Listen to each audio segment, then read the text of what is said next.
to KV Core. And one, KV Core is a CRM that we have that's free with your, affiliation with RE/MAX Associates. It's not free to the company, but it's free to you. Ron has an awesome relationship with the principals over at KV Core and has been the beta tester for many of their products for years and years. And so we're fortunate to piggyback off of that relationship. And so KV Core, inside KV Core, no pun intended, inside real estate, inside KV Core, they have a listing presentation tool called Core Present. Does anybody ever use that? Just a few of us. So I'm going to demo how to use the Core Present, and hopefully we can answer some questions. And what's the best way to do this? Matthew, just all sorts of good stuff. All right, so inside KV Core, so this is my KV Core, right? You have the hamburger here that expands this column, and you can go through and do all sorts of CRM contact management from here. Now, if I wanted to do a listing presentation and go jump to the KV Core or the Core Present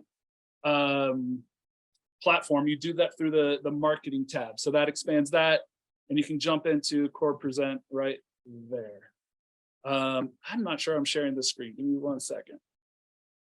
All right, I'm now sharing the screen. Sorry for those at home.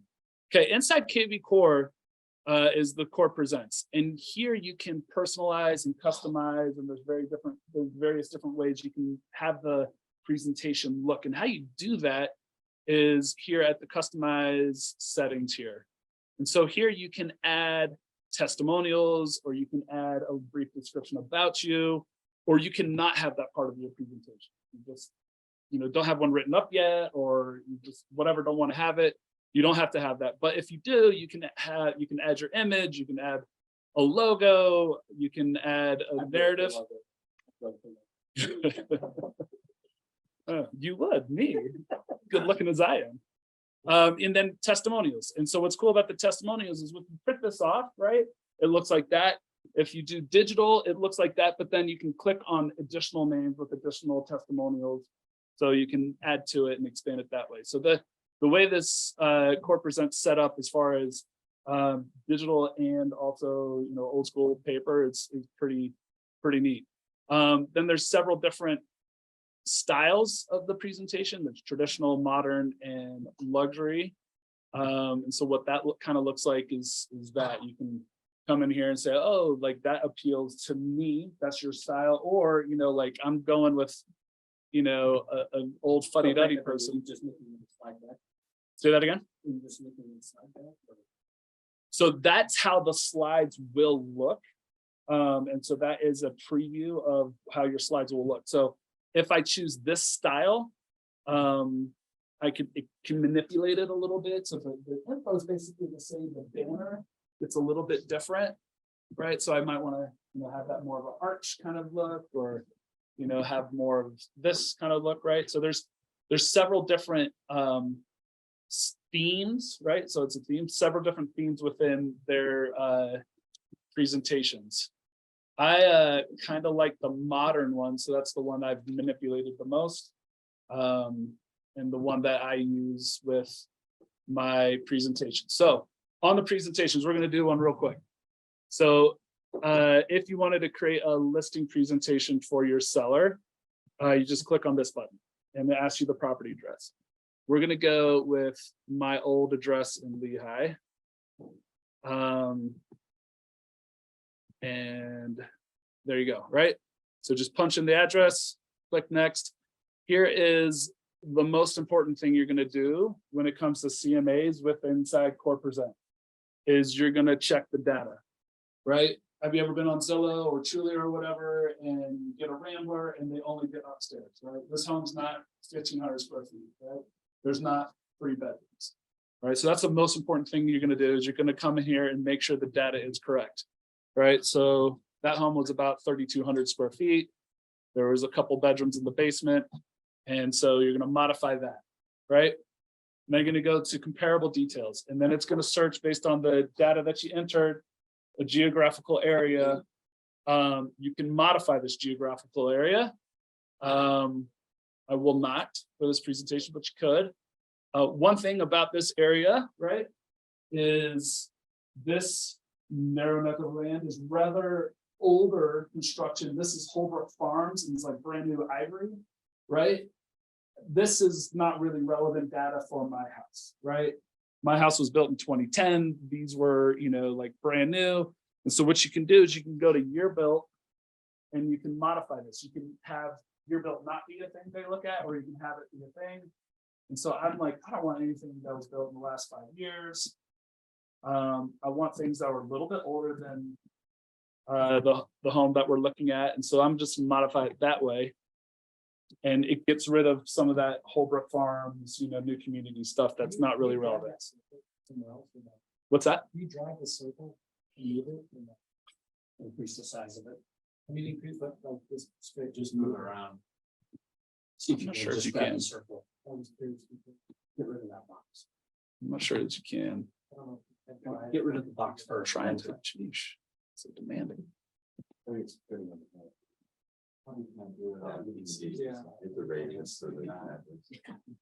So if you're not finding listings that you want, right? If some, I don't know, agent accidentally misplaced the address, then you can go to, you'd want to check it against the MLS, right? And then you can manually add a listing right here. So if you're like, oh, it's not picking up that one listing because some moron put it in Saratoga Springs, right? Then you can just go punch that in and make it one of the comparables that you're considering. All right. It does. Yep. Where that MLS was really good is on Love's. When you're trying to find a $2 or $3 million, an appraiser will go out 7, 8, 9, 10 miles. And so that's where this works really well, is because you can go out and pull in and type in those luxury homes and sold. The other thing that it does well is it says, okay, outside your circle, there's this listing that kind of meets your data, but it's kind of outside of the area you're looking at. Like, do you want to consider this? And if I do, I can say, oh, sweet, add that to comps, right? Or, so there's that with various sales or listings that like the MLS wouldn't pick that up if you put a mile radius Oh, on. and even that one down at the bottom of the circle. Yeah, see, that one's right on the edge. Right. Right. So I'm like, oh, there you go. 6 bed, 3,800 square feet. Let's just add that puppy in there, right? So you can do that. That's the nice thing. It's it thinks outside that little box that you've entered, that what else might be relevant data, and includes that. To be honest with you, like I've won a bunch of appraisal contests on appraisals in my old neighborhood because they didn't include this neighborhood when they really ought to. And they included like a bunch of Traverse Mountain that's not super relevant to our, right next to the river home. And so that this, would add that in there. You wouldn't see it otherwise. So it's kind of nice, like, oh, this Cranberry Farms that's super similar to my old house, like that's a good one to throw in there. And so that's good data to have. All right, so once we're done adding, the things that we think are relevant, we can also modify close date. So you can come in here and you can say, all right, do I want more or less than that? Right. I think the market's been somewhat similar since, November or so. So I'm not going to change that. But if I was in January, I didn't want anything before like September, because that's when I felt like the market really changed. So you can say 3 months or 12 months or more or less. The other thing I'd really recommend is the bedroom count thing. And so I don't know why it defaults this, but it's only looking at 5 bedrooms. And, my Rambler is somewhat similar to other Ramblers with unfinished basements that would only have a 3-bedroom. Or maybe somebody put a 3rd bedroom in the basement, and that's kind of similar to mine. So make sure you. So I'd broaden that search a little bit to make sure you're including relevant data. These I generally just leave, right? So once you've found, I've got 4 active comps here, right? I've got 5 pending and I got 9 closed. Like that's a good sample size. I'm ready to go with that. And so next I would go to build CMA. And so here's the criteria you're using. And then here are the comps. And so the first way it introduces it, can I make this smaller? I don't know if I can. The first way it introduces it is on price point.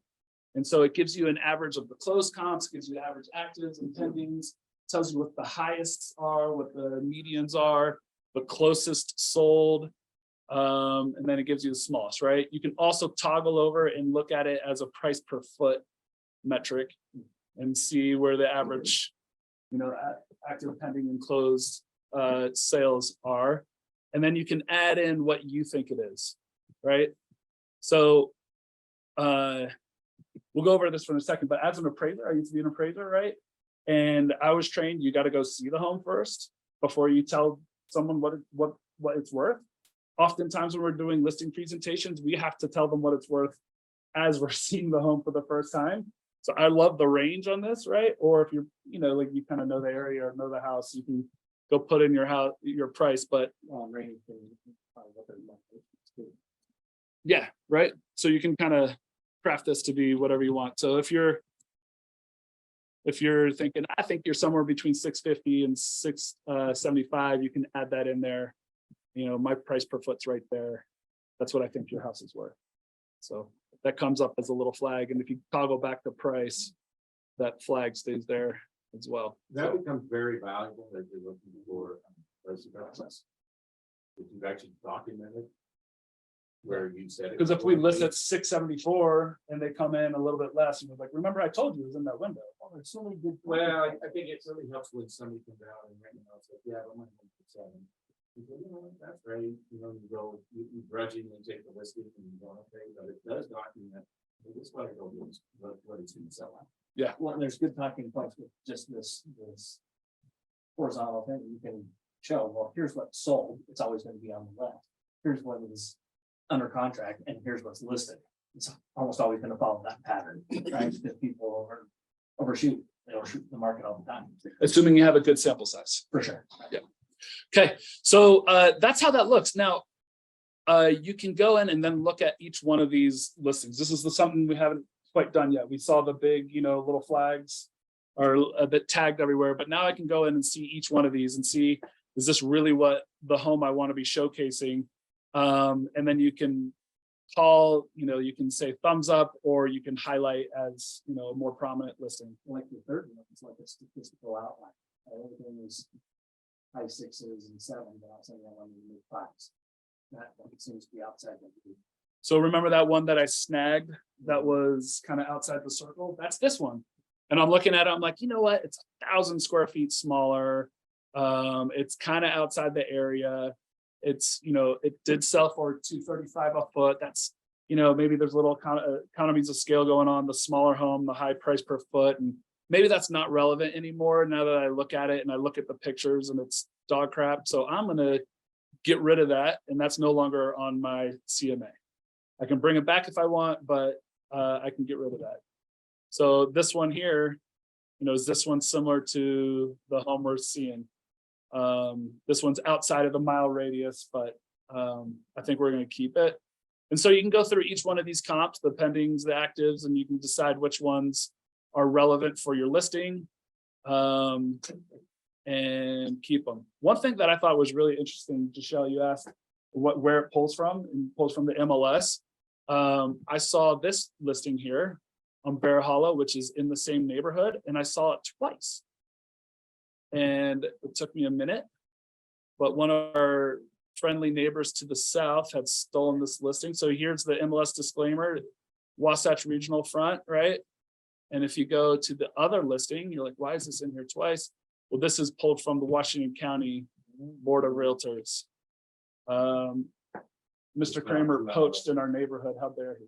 It's listed on two neighborhoods. So it pulled from 2 MLSs, right? So be cognizant of that, right? If it's in there twice, go look at why it's in there twice. So you'd want to get rid of that.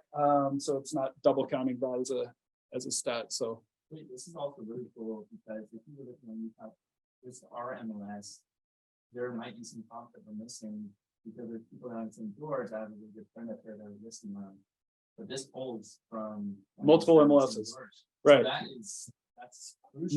Multiple listing services. It'll pull Park City And all the others. That's right. So especially the folks that dabble in Park City or Heber or whatever, it's going to pull from both listing sources. And so that's good information to have.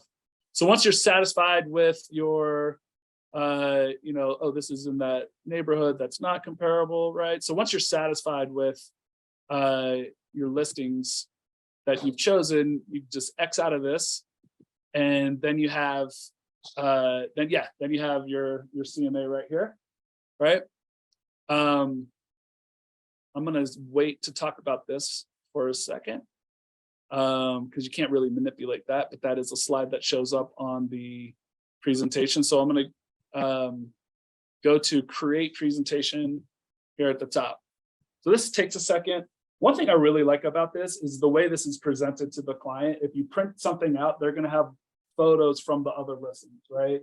And if you keep it online, they have the photos from obviously online, right? So you can send it to their phone, to their computer, tablet, whatever, and they can see. For me, you know, so much is like, you know, as an appraiser, like you're looking at homes, all I have to look at the condition of the other homes are the photos online, right? And so your client, like, say, hey, take an honest assessment, right, of your home. Is it really like the one that got $1 million? What's it more like the one that got 500, right? Like look on the interior, look at the materials you've used. And so photos are always really nice there. So remember earlier, we talked about different presentation themes that you can have. I liked that modern one. So this is here, this is where you'd select that modern feel, if that's your jam. So that's where I'll select here. And then I'll present and share. And so here I can go to a preview of the web or a preview of a PDF. And here I can say which client I want to share it with from my CRM, right? Or I can just take a copy and text it to them, or a copy and email it to them. And then you can add other agreements to this. You can add the, you know, listing agreement. You can add a net sheet. You can add a video. If this is Matt's listing, he'd add a video, right? Or whatever. So here we can open up the presentation to see what your client's going to get. So this is what your client gets. In a little bit, there's address. Here's Dan's awesome. Here's other people that think Dan's awesome. So one thing I like about the core present is I think as an organization, and oftentimes our individuals, we don't brag about ourselves enough, right? And we don't really talk about our value proposition. So core present does a great job of saying why agents are awesome, right? And so in here we can see, you know, like the value of an agent, and it goes over bullet points of why you should hire an agent, right? And it speaks directly to hiring FSBO, or directly to people who try to sell their home on, you know, by themselves, right? Typical FSBO homes sold for an average of 40% less than an agent listed home. I like the People first one. crying. People cry. The first one, for those in the back, it says, according to the Zillow study, more than a third of Americans cry while selling their home. So, you know, these are all. It's really just a description of what the actual file is. It's not. This is an independent slide. There's not a slide on each one of these, if that's what you mean. Okay, so from here, just FYI, I found this out last night. You can go to any part of your listing presentation. You can jump ahead if you put your cursor right here on the middle thing, or you can go slide by slide. And so I won't belabor the point on each one of these slides, but I love the fact that it really does go over a value proposition. Sometimes we don't do that. And sometimes they say, why do you charge 3%? And you're like, this is why you charge 3%. Look at all the crap that I'm going to do for you, right? And so we're, you know, so you can go through this with people. You can give this to them ahead of time before your meeting. They can read this, and you can go through responsibility as an agent. I have a client right now. It's like, I don't want to pay a buyer's agent anything. They're not helping me at all. So I thought this slide was actually interesting. Well, this is what the buyer agent is going to do, right? They're going to hold the hand of the person buying your home, and here's the duties that they're going to perform. So I thought that was kind of interesting. We now incorporated slides from Gold Nation. And so we have a little bit of info on Gold Nation when we're talking about the value of our company, right? Utah's growing. Where are people coming from? They're coming from California. They're coming from Oregon and Washington. They're coming from other Western states. And so our presence within those, our presence here in Utah is heightened by our relationships with the offices in other states. So here's a little bit about Gold Nation. Here's a little bit about the Children's Miracle Network. and then a map about our offices and locations across the Western United States. And this will be growing soon, FYI, spoiler alert, we're adding Colorado and Idaho, and several, another couple thousand agents to our network. So a little bit about Gold Nation. Pricing misconceptions, right? Like, hey, Mr. Seller, like, I'm gonna let you know that, like, what is an automated value model, right? Where does Zillow get their information, right? And so it talks a little bit about that. It talks about the importance of pricing it right. I think there's a lot of really good info. So they're all going to skip through all that stuff, right? But they're going to land eventually here on your market analysis, and they're going to see that line graph that we had created. And your client can go through and click on this, and they can see each one of the comps that we had selected that we thought were relevant, right? And they can look through all of the photos, and they can get the details and information on each one of the comps that we had selected. So I think this is just a super high quality listing presentation that you're going to be able to share with your clients and really just set you next level as far as the old listing presentations that we had that were not quite what this is. This is really high quality with great graphics. Yeah, Ron. I'll just add 2 seconds and over time. But Dan, how long did it take you to actually customize it and put your own stuff in? Yeah, not that long. Okay. Yeah, that's what I'm saying. This is the easiest, simplest tool that goes out and does everything for you. And then as an appraiser, how accurate is it? I mean, it's accurate. Yeah, it's super accurate, right? It's all the data that appraisers use. There's no, like, appraisers aren't creating additional data, right? So you have all the data to make an intelligent decision on where their price should be. I recommend going with a range for conversations that we had earlier, right? Especially since you haven't seen the home yet, right? So I like the range because, like, it's kind of a turd. We're over here. Yeah. If you use nothing in KV4 because you're afraid of CRM or too much, or you don't want to be getting a lot, you use this. This was written by a lady named Karen Abram. She is a real estate agent, a 20+ year real estate veteran. Her husband is a lender. KV4 bought this and then brought her on as a consultant. She's also one of the key people on our Utah Home app. And so it wasn't written by a tech person. It was written by a realtor out of California who was frustrated with the whole process of trying to get comps right, and a husband who was very analytical behind the scenes saying, wrong price, wrong price, wrong price. The appraisers aren't looking at this. And so it's actually a cool story behind it, but it was written by one of us to solve the problems of that. I don't have 30 minutes. I'm sitting in a parking lot waiting for an appointment. I didn't get my CMA done. How fast can I get it done? Sitting in the car and walk in there and email it before I even walk in the door to them, so they have it. Awesome. Pretty slick. I'm not going to go through the rest of it, but you can see there's a lot of slides that you can choose to include or not on your presentation. You can toggle each one of these on or off. So it talks about stats and market stuff, talks about, hey, this is the marketing plan that I've developed to be able to sell your home, talks about the integration between what Core Present and KV Core does as far as being able to boost and promote listings. And then, it closes with next steps. It closes with a natural close question. Yeah. That's it. So feeling that phone pending and active, it's scaling up.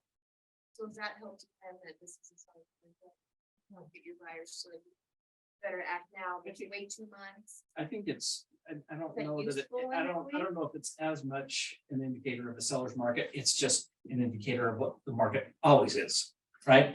People start out very aggressive, they price high, and then they typically will do a price adjustment once they figure out they're not getting any offers. And that's the middle one where, oh, we're under contract. And then there's actually the sold, because during the under contract period, something's negotiated on repairs, or this, that, and the other. And the I price think goes there's that narrative. There's also, you got an anchor over here that's skewing data high. This one's way overpriced, right? I think you're more moderate. Because it's just an active, so that's almost like. a big That's right. number And so anyway. one of the challenges of having insufficient data is you do get the outlier that skews the data. And I think that's being skewed a lot by that guy. I bet if I got rid of that guy, it'd fall in line closer with more of a generic, like 94.7%, list to close price.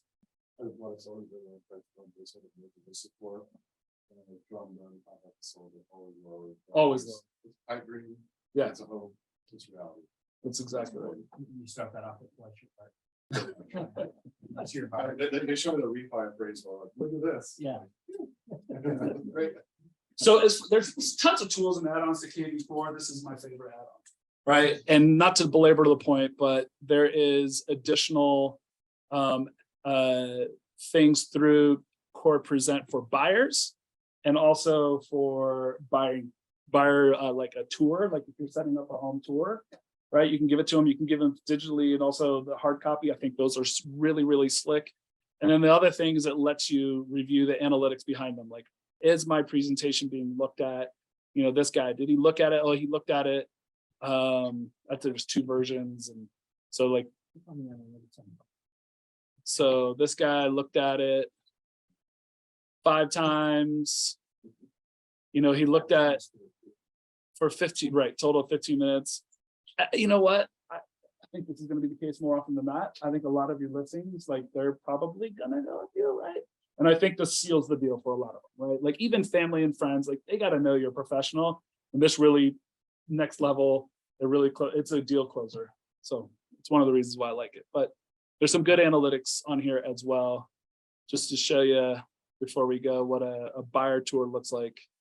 Because I think these are kind of cool. Is if you get your client in here, and then you see here's the map of where we're going today, right? And then here's all the photos of all the homes we're going to see, and then a little summary of like, I love it, I hate it. Let's write an offer. That's actually great, because if you show them in advance, like, no, we're not even gonna see that. 100%. Save your time. 100%. And if you can download this if they're more of a paper person, or if you know they're not going to be looking at a tool. And so it looks like this, where they can see the map and then see the house, the data, and then they can take notes on here and say what they like, don't like. And you know, if you're seeing a bunch of homes, sometimes it's hard to keep them straight. Okay. With that, so that's Core Present. Hopefully that's helpful. I really, encourage you to use it. It's free to you, right? And it's friggin' awesome. So, check, right? My wife, to move on to a different topic, she is a therapist, and she is. Did she become a therapist before or after she married you? Dude, those things are not. That's why she's a therapist. There's a lot of truth to that. So it's what it is. Here, let's see. That was from her. So with and that's why I'm there. So one thing that she talks about is there's a book called Presence, right? It's written by Amy Cuddy, and it talks about just the power of just being present in the situation. And one thing that she focuses on, and it was in a TED Talk from her, is power positions, right? And going into, let's call it a listing presentation. If you go into a listing presentation and you're like this and you're not prepared for it, your personality, your projection, your authority goes way off the cliff, right? So she talks about power posing and getting the Superman pose. So when you see me like this, it's not because I'm, So much is making sense. but it's my wife did an hour-long presentation on this. This is 2 minutes, but I thought it was super good. Thought it was super good to incorporate just in any aspect of your life. So I'm going to just play a 2-minute clip here. We're going to see if it helps. What's that? I am sharing my screen. And I don't know if we're going to share the sound or not. Let's see. I might be emailing us this clip.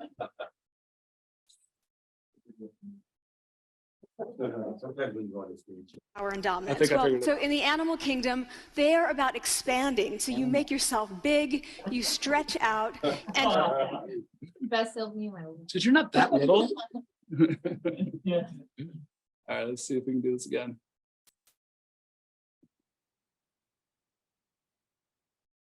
And let's share.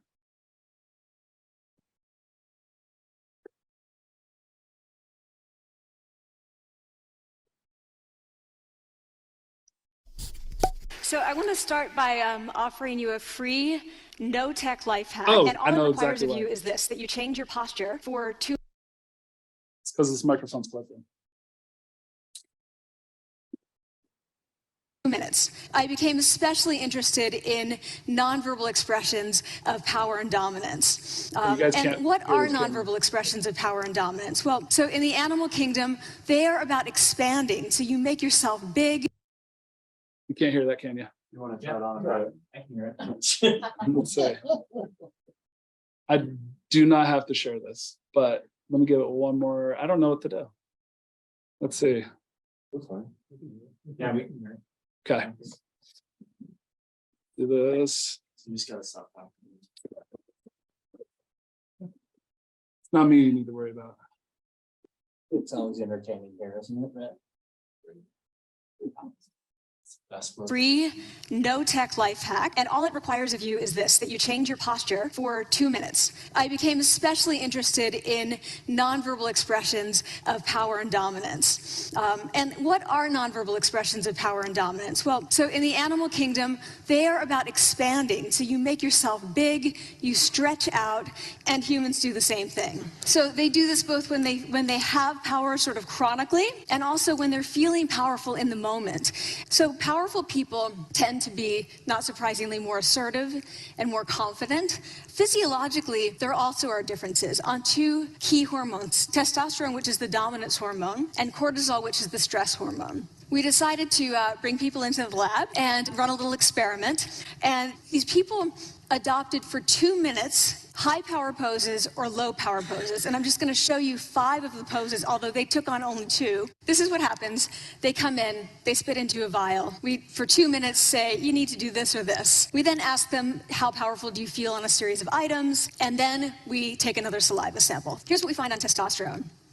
From their baseline when they come in, high-power people experience about a 20% increase, and low-power people experience about a 10% decrease. Here's what you get on cortisol. High-power people experience about a 25% decrease, and the low-power people experience about a 15% increase. So 2 minutes lead to these hormonal changes that configure your brain to basically be either assertive, confident, and comfortable, or really stress reactive. But the next question, of course, is, can power posing for a few minutes really change your life in meaningful ways? And so what matters, where you want to use this is evaluative situations. We decided that the one that most people could relate to was the job interview. What do you do before you go into a job interview? You do this, right? You're sitting down, you're looking at your notes, you're hunching up, making yourself small, when really what you should be doing maybe is this, like in the bathroom. Okay, so we bring people into a lab and they do either high or low power poses again. They go through a very stressful job interview. It's 5 minutes long. They are being recorded. They're being judged also. We then have these coders look at these tapes, 4 of them. They're blind to the hypothesis, they're blind to the conditions. They have no idea who's been posing in what pose. They end up looking at these sets of tapes and they say, oh, we want to hire these people, all the high power posers. We don't want to hire these people. But what's driving it? It's not about the content of the speech. It's about the presence that they're bringing to the speech. The last thing I want to leave you with is this. Tiny tweaks can lead to big changes. Before you go into the next stressful evaluative situation, for 2 minutes, try doing this in the elevator, in a bathroom stall, at your desk behind closed doors. That's what you want to do. Configure your brain to cope the best in that situation. Get your testosterone up, get your cortisol down, and it can significantly change the outcomes of their life. Thank you. There you go. In your car, before your next listing presentation, or I'll just clue you all in. I have a glass door, so if you're going to code me ahead of time, I'll fix that. yeah. You're doing the posing. Victory. Yeah, that's right. My wife says that even people who are blind, right, who don't see anyone else, right, in victory they do this, right? They expand their chest, they open their lungs, right? They stand in a power pose, right? You don't see superheroes like this. You see all the superheroes like this, right? So the next time you're going into a listing presentation, aka a job interview, right? Do that. You can also do this in your mind. You can imagine that is how you're standing. You can imagine that is what you're feeling.